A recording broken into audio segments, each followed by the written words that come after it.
Bapak yang bertata dalam kerajaan surga, kami sangat bersyukur pada pagi hari ini boleh diberikan kekuatan oleh Tuhan untuk kami boleh beribadah dan melayani Tuhan, memuji memuliakan nama-Mu Tuhan. Tuhan, biarlah kebenaran firman Tuhan yang akan kami sama-sama pelajari boleh menolong kami untuk bertumbuh di dalam Tuhan, semakin hari semakin mengasihi Engkau, semakin hari semakin mengenal Engkau dan mengerti apa yang Tuhan inginkan dalam hidup kami. Kami menyerahkan waktu yang sangat terbatas ini, biarlah firman Tuhan ini sungguh-sungguh menolong kami Tuhan, mengerti kebenaran firman-Mu. Dalam nama Tuhan Yesus kami telah berdoa dan mengucap syukur. Haleluya, amin. Silakan duduk Bapak Ibu Saudara sekalian. Hari ini kita ingin belajar satu bagian firman Tuhan.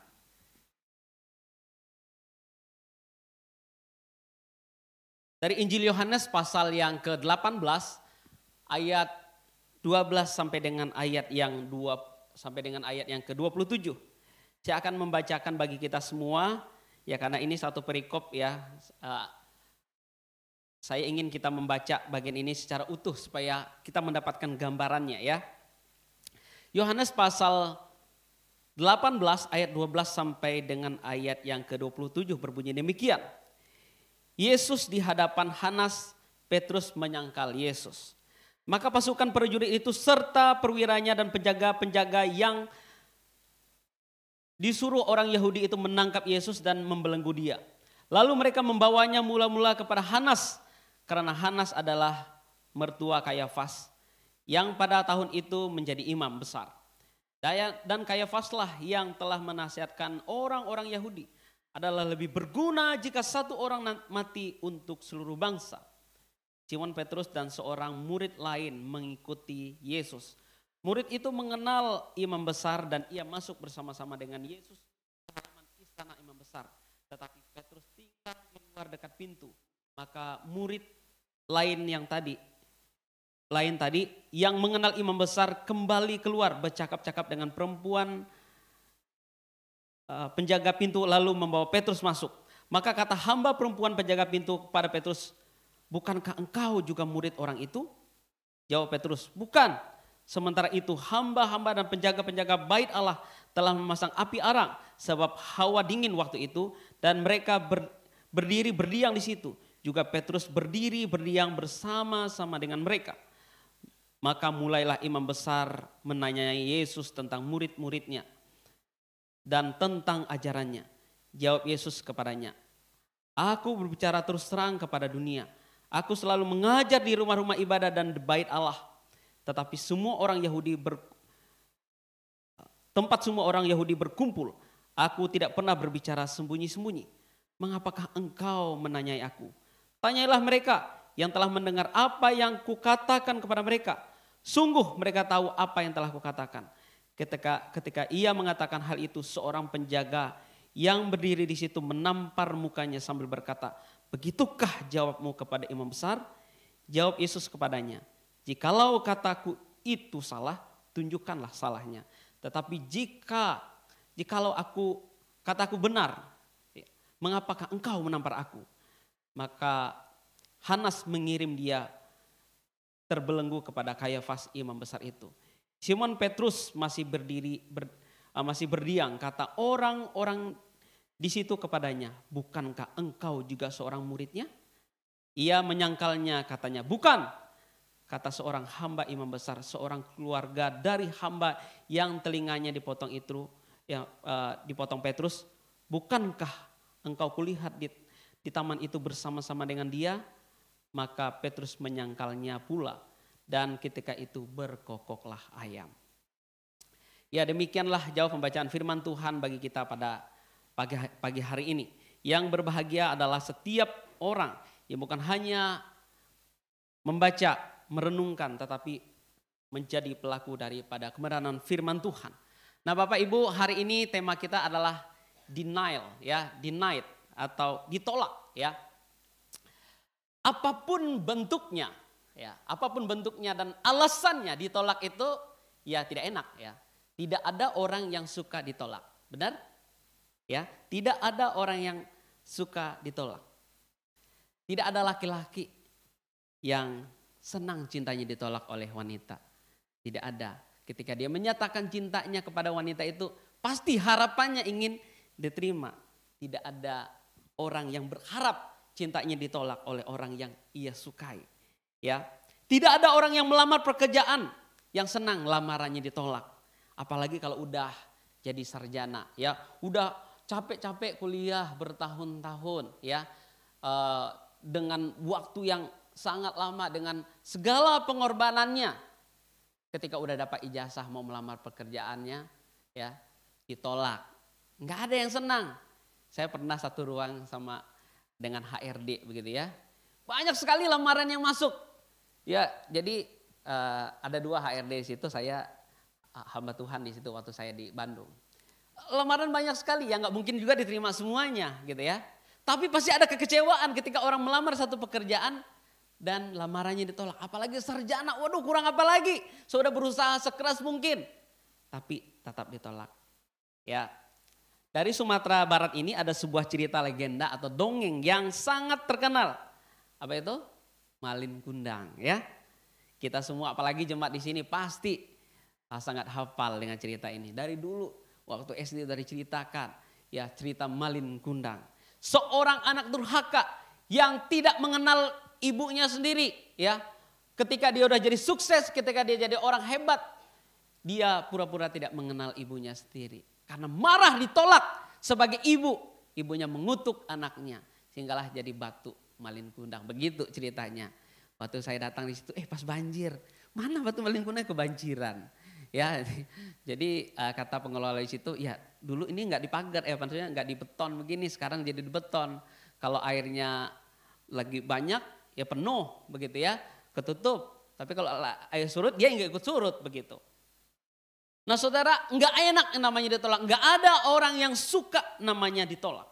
Nah sama dengan yang Tuhan Yesus alami ya. Yang Tuhan Yesus rasakan ketika ia ditolak oleh manusia. Ketika ia ditolak oleh umat Israel. Bahkan oleh muridnya sendiri. Itu pasti menyakitkan. Sebagai manusia 100%. Karena kita sebagai orang percaya bahwa Yesus adalah Allah 100% dan manusia 100%. Dan sebagai manusia, dia pasti ada merasakan kekecewaan, dia merasakan sakit ketika ditolak bahkan oleh orang yang ia kasihi, oleh murid-murid yang selama ini mengikuti dia. Nah, Bapak Ibu Saudara, seorang psikolog bernama Ethan Kross ya berkata bahwa otak manusia tidak membedakan rasa sakit karena ditolak dengan rasa sakit karena pukulan. Otak menganggapnya itu sebagai rasa sakit yang sama. Misalnya ada orang nonjok saya, otak merasakan sakit. Atau orang ketika mengkhianati saya, otak menganggapnya sama dengan sakit ketika ditonjok. Tetapi berbeda efeknya. Nah saudara, sakit kena pukulan mungkin akan hilang dalam beberapa waktu. Ya 1 jam 2 jam mungkin dia hilang. Dan kita ya udah gak merasakan sakit secara fisiknya lagi. Walaupun otak bilang ya itu sakit yang sama. Tetapi sakit karena ditolak itu efeknya jadi panjang, ya, jadi panjang. Ya. Karena kita bisa merasakan sakitnya lagi ketika kita ingat penolakan itu. Ketika kita ingat bahwa kita ditolak, gitu ya. Itu sakitnya bisa muncul lagi. Nah, seperti orang kena tonjok lagi gitu. Nah, kalau sakit karena ditolak tuh bisa begitu. Jadi dia bisa muncul lagi ketika kita ingat tentang kejadian itu. Karena Yesus adalah Tuhan, ya, karena Yesus adalah Tuhan, ia pasti tahu ia akan ditolak dan disangkali oleh Petrus. Tuhan Yesus pernah berkata kepada Petrus ya, beberapa waktu sebelum ia ditangkap. Dia berkata bahwa sebelum ayam berkokok. Nah, waktu itu Petrus bilang ya, saya walaupun semua orang meninggalkan engkau, saya tidak akan Tuhan. Ya walaupun semua orang ya pergi dari engkau, saya tidak akan. Tuhan Yesus ngomong, Petrus, sebelum ayam berkokok, engkau telah menyangkal aku 3 kali. Nah jadi Yesus tuh udah tahu bahwa ia akan disangkal. Itu artinya bagaimana Bapak Ibu? Artinya Yesus sudah bisa merasakan sakitnya bahkan sebelum hal itu terjadi, benar ya? Karena dia udah tahu. Dia udah tahu itu akan terjadi. Dia sudah merasakan hal itu sakitnya sebelum hal itu terjadi, ketika hal itu terjadi dan setelah hal itu terjadi.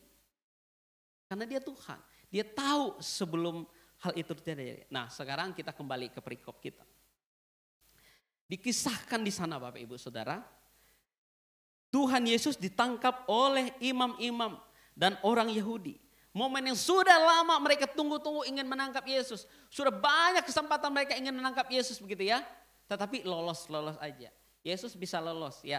Yesus dibela oleh orang-orang atau murid-muridnya sendiri. Sehingga Yesus bisa lari. Bahkan Yesus bisa menghilang di tengah kerumunan.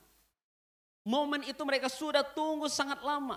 Sampailah mereka pada saatnya. Mereka menangkap Yesus. Mereka membawa Yesus malam-malam ya ke Hanas mantan imam besar.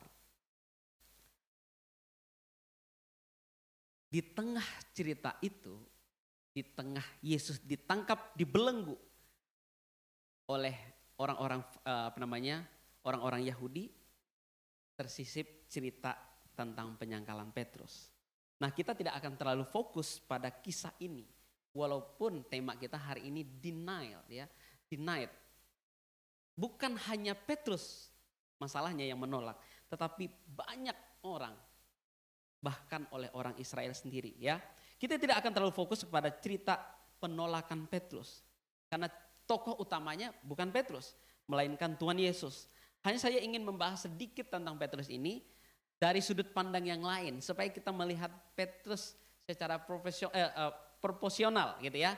Dengan ya adil. Siapa sih Petrus ini? Jadi ketika kita membaca kisah ini biasanya ada kecenderungan di dalam diri kita untuk ya menyalahkan Petrus, menghakiminya dan mulai melabelinya dengan berbagai tuduhan. Dasar pengecut kamu, dasar penakut dan lain sebagainya. Kita ada kecenderungan melihat Petrus ini sebagai seorang yang demikian. Pertanyaannya, apakah Petrus benar-benar seburuk yang kita pikirkan, seburuk yang selama ini mungkin dikhotbahkan tentang dia? Apakah benar Petrus ini seorang pengecut? Tunggu dulu ya, kita lihat pelan-pelan ya.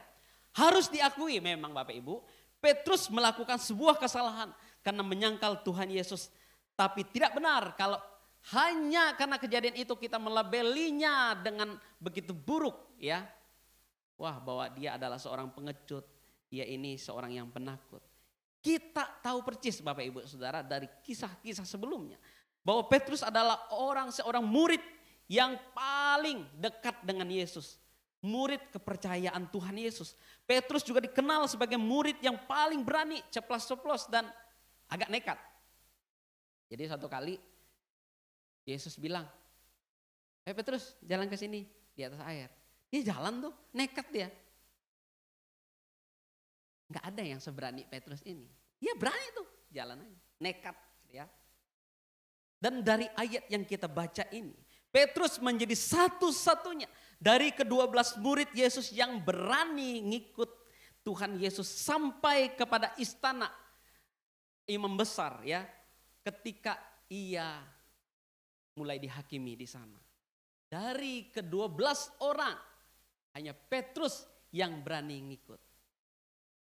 Memang dikatakan di ayat 15, kalau kita lihat di ayat 15 di situ, di sana dikatakan Simon Petrus dan seorang murid yang lain mengikut Yesus. Jadi ada dua di situ, Simon Petrus dan seorang murid yang lain.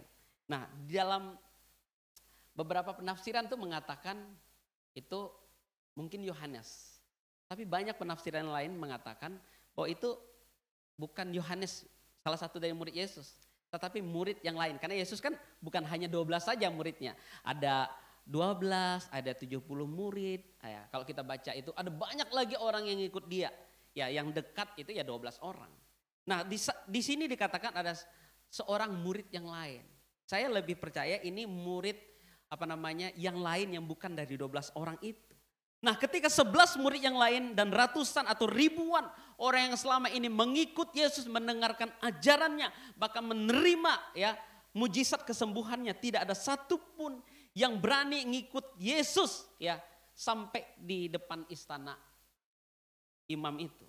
Hampir semua dari mereka itu pergi menjauh. Bahkan ada yang bersembunyi, mungkin takut ditangkap.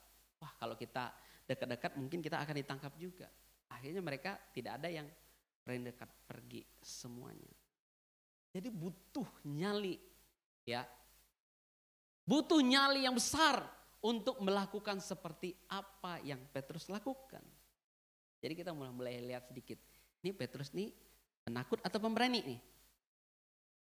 Ya, kita kan selama ini bilang penakut dia kan. Nah kita mulai lihat dia ini penakut atau pemberani. Kalau dibandingkan dengan murid-murid yang lain. Sekalipun akhirnya Petrus pun menyerah ketika satu demi satu. Orang yang agak mengenal dia ya, orang yang memusuhi dia. Mulai mengenali Petrus dan bertanya, kayaknya kamu ini salah satu dari murid Yesus. Dia jawab, bukan kayaknya, bukan. Mungkin orang lain, ya kamu salah lihat kayaknya. Orang kedua mulai bertanya, bukankah engkau seorang muridnya? Bukan katanya, bukan. Aku bukan murid orang itu, bukan. Dan puncaknya ketika orang ketiga bertanya, bukankah engkau kulihat di taman itu bersama-sama dengan dia? Nah ini mulai agak dekat nih, mulai agak udah agak kurang bisa menyangkal dia nih, ya. Tetapi Petrus kalau kita baca di bagian yang lain itu bahkan sampai bersumpah, aku bukan murid orang itu. Aku gak kenal dia. Nah saudara, Petrus akhirnya menyerah dengan tekanan yang begitu berat. Ketika semua orang yang lain, murid-murid yang lain, teman-temannya sebagai sesama murid Yesus pergi. Dia sendiri, tapi akhirnya dia pun menyerah. Dia berkata, aku tidak kenal orang itu. Dibandingkan dengan kebanyakan murid yang lain, Petruslah yang paling berani. Akhirnya, walaupun akhirnya dia menyerah. Nah jadi adilkah kita menilai buruk seorang untuk satu kesalahan yang ia buat? Tapi manusia memang kadang begitu. Satu kesalahan cukup untuk melupakan segala kelebihan yang lainnya. Kita kan sering gitu ya. Kita lihat satu kesalahan, terus kita melupakan kebaikan atau kelebihannya yang lain. Cukup satu aja kesalahan untuk melupakan kebaikan yang lain. Kalau kita terus membaca kisah hidup Petrus Bapak Ibu Saudara.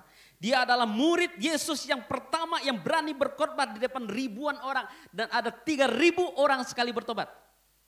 Kurang berani apa dia? Dia adalah murid pertama yang berani berkhotbah di depan ribuan orang dan 3.000 orang sekaligus bertobat dan memberi diri mereka dibaptis. Bahkan menurut seorang sejarawan ya bernama Hieronymus, akhir hidup Petrus ia disalibkan terbalik. Ya, kalau kita lihat gambar ini, kakinya terbalik, kakinya di atas, kepalanya di bawah. Sebab ia merasa bahwa ia tidak layak disalibkan seperti gurunya Yesus. Yang seharusnya menjadi pelajaran bagi kita tentang Petrus ini adalah pertama, bahwa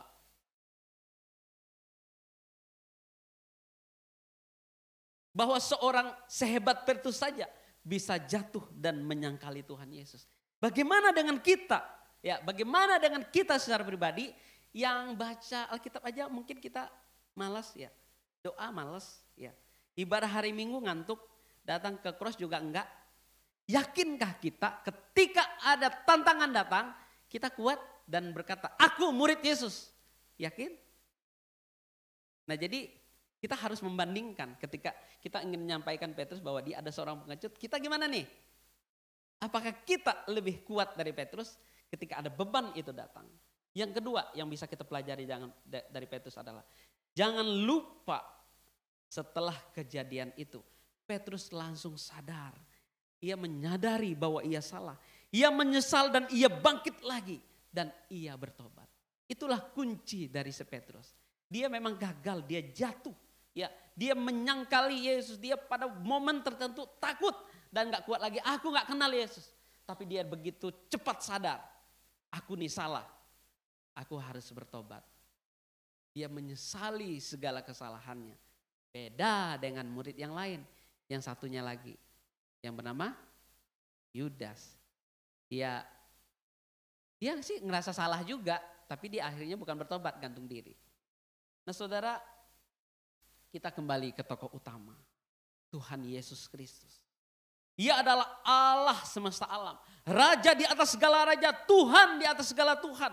Bahkan dikatakan di bawah kolong langit ini tidak ada nama lain yang olehnya manusia dapat diselamatkan. Ironisnya, ia ditolak oleh manusia. Ia ditolak oleh ciptaannya sendiri sejak hari kelahirannya.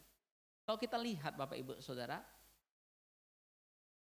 ketika Yesus itu diberitakan, ia lahir ke dalam dunia ini.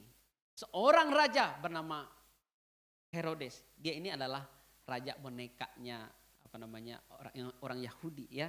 Jadi dia itu ya dikendalikan oleh si penjajah untuk menindas orang Israel. Jadi dia ini ada rasa takut Herodes. Wah, kalau ini ada raja mau lahir, saya bisa terancam nih. Akhirnya dia berusaha untuk menyingkirkan Yesus dan membunuhnya. Itu hari kelahirnya. Maksudnya ketika dia masih baru lahir dan ditolak. Ketika ia sudah menjadi dewasa. Ya, dan memberitakan Injil Kerajaan Allah. Ia ditolak ya, oleh orang sekampungnya sendiri. Bahkan kalau kita dikatakan, kalau kita baca Bapak Ibu Saudara, ada satu momen Yesus tuh pulang kampung lah istilahnya, memberitakan Injil. Memberitakan Injil kepada orang-orang di kampungnya, di daerahnya sendiri. Tapi dia ditolak dan di sana dikatakan bahwa ia tidak dapat berbuat banyak di situ, berbuat banyak mujizat. Bukan karena Yesus nggak mampu, bukan. Tapi karena ya kekerasan hati orang-orang di situ menolak dia. Menganggap mungkin Yesus nggak layak begitu ya untuk dikagumi oleh banyak orang. Dan ketika ia menyembuhkan orang yang kerasukan setan, kita pasti masih ingat kisah ini. Dia menyembuhkan orang kerasukan setan. Ia diusir oleh orang banyak. Dan mereka ingin membunuh Yesus. Puncaknya Bapak Ibu penolakan itu ketika ia ditangkap oleh bangsanya sendiri untuk disalibkan. Jadi ini benar-benar ya orang Israel ini benar dah diubun-ubun mungkin bencinya kepada Yesus itu. Dia ditangkap. Pokoknya Yesus harus disalibkan. Kurang apa lagi ini? Penolakan manusia. Penolakan orang Israel kepada Yesus. Mereka memperlakukan Yesus seperti memperlakukan seorang penjahat. Kalau kita baca tadi secara detail. Makanya saya berusaha membaca secara keseluruhan. Supaya Bapak Ibu Saudara dan saya bisa melihat bagaimana si Yesus ini diperlakukan. Yesus diperlakukan dengan tidak manusiawi. Mengapa? Jadi pada saat persidangan itu dilakukan pada malam hari, ya. Kalau orang sidang itu kan biasanya siang hari, supaya ada saksi, supaya ada yang ya mungkin juga bisa jadi pembela. Jadi Yesus itu disidang malam-malam, ada tujuannya supaya sesegera mungkin divonis dan dihukum. Jadi supaya tidak ada terlalu banyak waktu, ayo kita segera aja, biar cepat aja kita vonis. Yang penting udah di sidang, pokoknya sesegera mungkin dia harus divonis dan dibunuh. Sidang itu pun dilakukan dengan tidak adil. Ia tidak didampingi oleh, biasanya kalau kita lihat sidang itu ya, ada hakimnya, ada pembelanya, ada penuntutnya, kan begitu. Itu persidangan yang adil.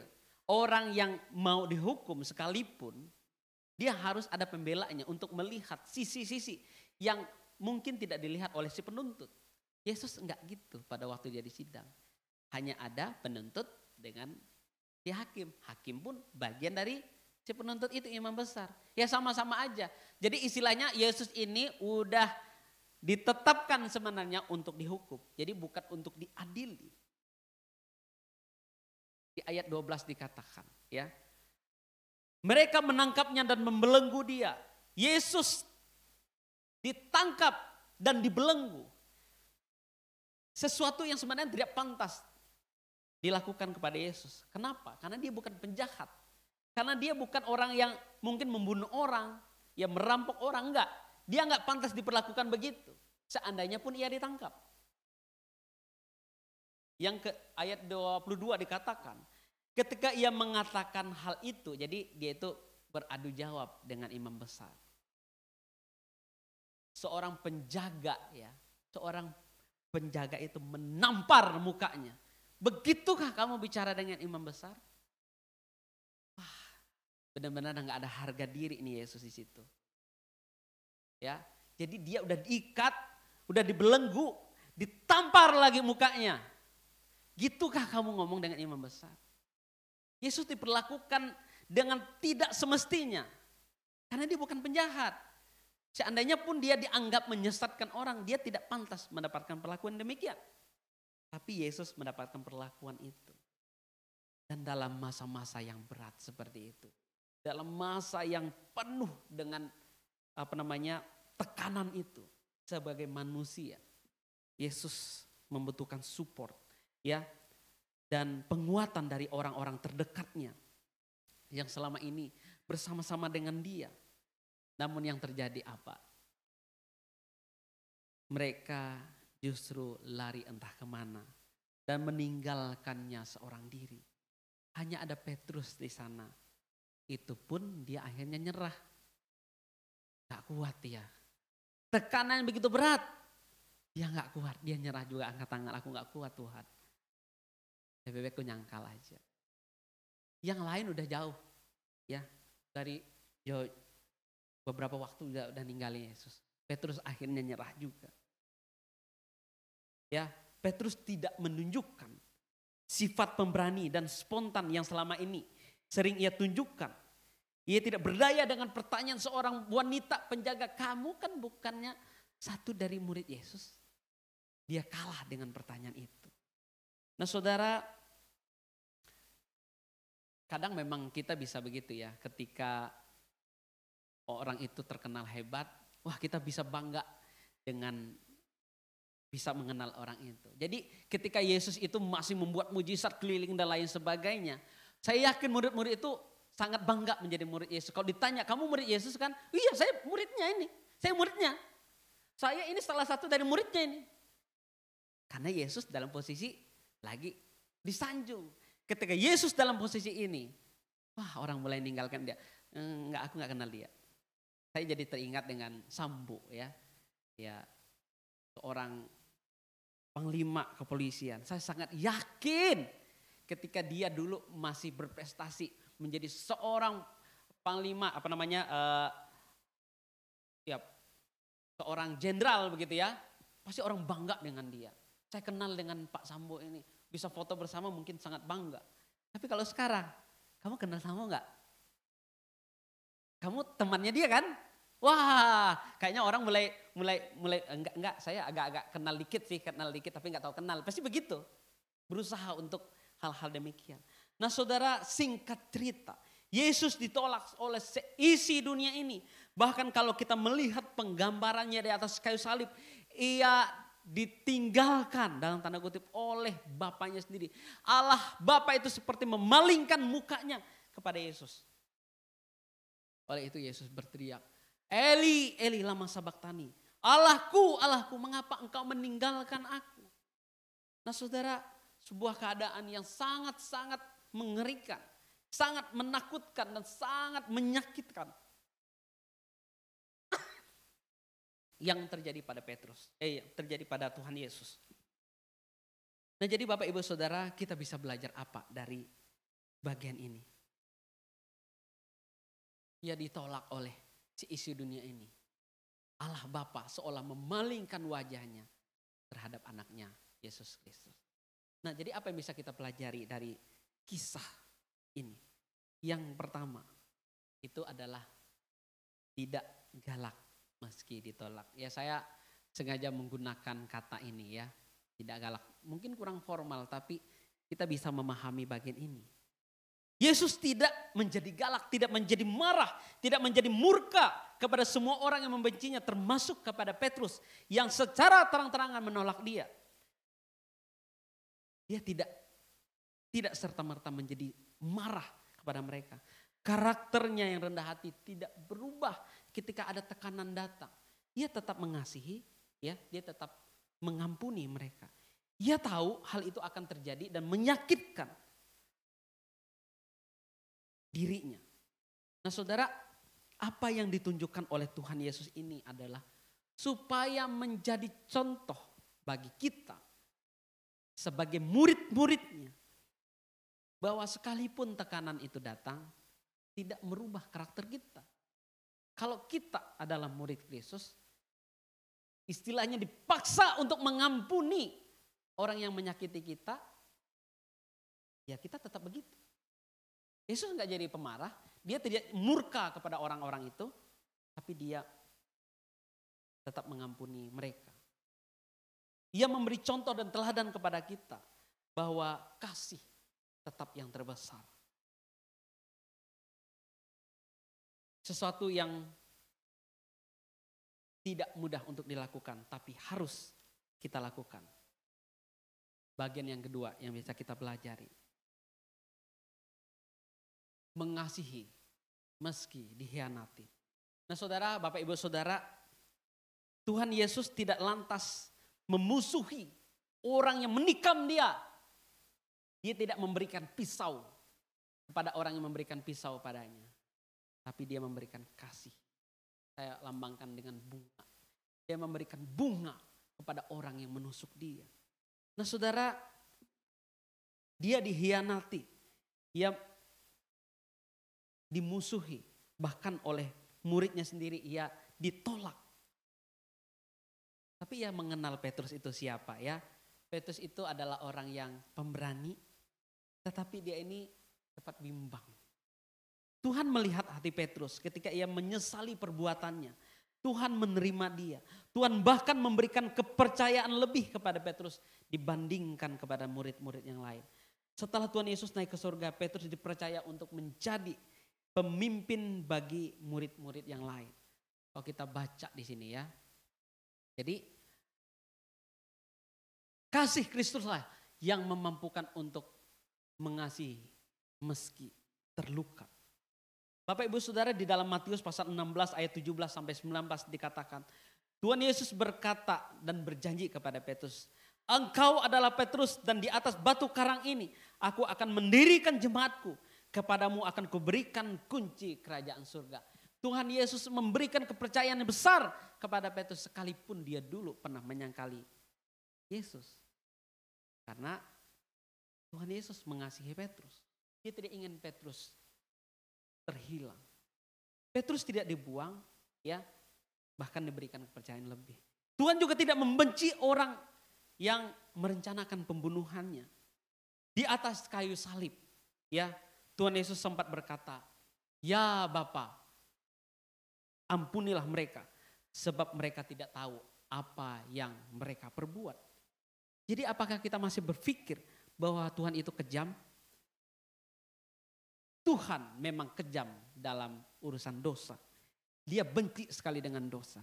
Tapi dia mengasihi manusia. Sekalipun manusia menolaknya, ia tidak menolak manusia. Ia mengasihi manusia sama seperti ia mengasihi dirinya sendiri. Jadi jangan kita berpikir bahwa Tuhan itu begitu kejam. Tuhan mengasihi manusia. Kadang manusia itu begitu kejam dengan Tuhan. Bagian yang ketiga.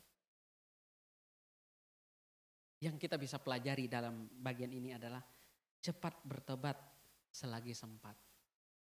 Saudara, tidak ada manusia yang sempurna, yang tak pernah berbuat dosa. Kita pun sama berdosanya, bahkan mungkin lebih buruk daripada Petrus. Kita mungkin lebih pecundang daripada Petrus. Tapi satu hal yang kita pelajari, sekalipun dia jatuh, ya, Petrus bangkit lagi dan menyadari kalau ia salah. Ya Tuhan, kok bisa saya bisa menyangkali guru saya sendiri. Ia akhirnya bertobat dan kembali kepada Tuhan. Nah saudara, pernah salah itu wajar-wajar saja. Yang terpenting kita menyadari, kita cepat menyadari kalau kita salah dan akhirnya bertobat. Karena tidak ada orang yang tidak pernah salah. Tapi jangan jadi orang yang merasa tidak bersalah. Ya, terus merasa diri benar, dinasihati ngeyel, dikasih tahu sok tahu dan menganggap diri paling tahu. Asal tahu saja ya. Ya, kita tidak maha tahu, hanya Tuhan yang maha tahu. Jangan bisanya hanya menyalahkan orang, ya. Tidak sadar kalau diri kita sendiri banyak salahnya. Saudara, Bapak, Ibu, Saudara sekalian, sebagai penutup di khotbah pada pagi hari ini, ya, dikasih tahu jangan sok tahu, ya. Kalau kita sadar bahwa kalau kita salah, ya kita cepat sadar kalau kita salah. Ya, untuk mengakhiri bagian ini. Dan sebagai kesimpulan dari khotbah hari ini, sadar atau tidak, mungkin kita pernah menolak Tuhan dengan tindakan atau perkataan kita. Kita mungkin pernah merasa malu berdoa di depan umum, di tempat umum. Supaya orang tidak menyadari kalau kita ini Kristen. Waduh, orang Kristen kayak gitu ya. Oh, dia ini Kristen ternyata. Kita mungkin pernah dengan sadar, ya, tidak mengakui sebagai orang Kristen supaya bisnis kita, usaha kita lancar. Kita mungkin pernah berusaha untuk tidak menunjukkan identitas kita sebagai orang Kristen supaya tidak dijauhi oleh teman-teman kita. Itu semua adalah bentuk penolakan. Mungkin lebih halus dari Petrus, tapi tetap penolakan. Banyak orang Kristen juga tidak bangga menjadi Kristen. Kita berusaha sekuat tenaga untuk tidak dikenal sebagai orang Kristen supaya kita bebas melakukan apa yang kita suka. Tapi Tuhan tidak pernah menolak kita. Ia menunggu kita kembali untuk bertobat sungguh-sungguh. Kalau kita yang jahat saja, yang penuh dengan dosa, tetap diterima Tuhan. Masakan kita tidak bisa menerima kesalahan orang lain, tidak bisa mengampuni kesalahan orang lain. Kalau kita yang jahat saja Tuhan ampuni, masa kita tidak bisa belajar mengampuni orang lain? Jika kita bisa diterima oleh Tuhan dengan segala kelemahan kita, kita juga harus belajar, ya, untuk menerima kelemahan orang lain. Nah, kiranya firman Tuhan ini boleh menolong kita dan boleh menjadi perenungan bagi kita untuk bulan-bulan ini, bulan kesengsaraan. Ya, kita melihat bagaimana penderitaan Tuhan demi keselamatan Bapak, Ibu, dan saya. Tuhan Yesus memberkati. Kita berdoa. Bapa dalam kerajaan surga, kami bersyukur Tuhan untuk pagi hari ini. Boleh belajar satu bagian firman Tuhan. Ampuni kami Tuhan sekali lagi. Kalau mungkin selama ini kami pernah menolak Tuhan dengan tindakan-tindakan kami. Kami malu mengakui diri kami di hadapan orang lain bahwa kami ini adalah murid Tuhan.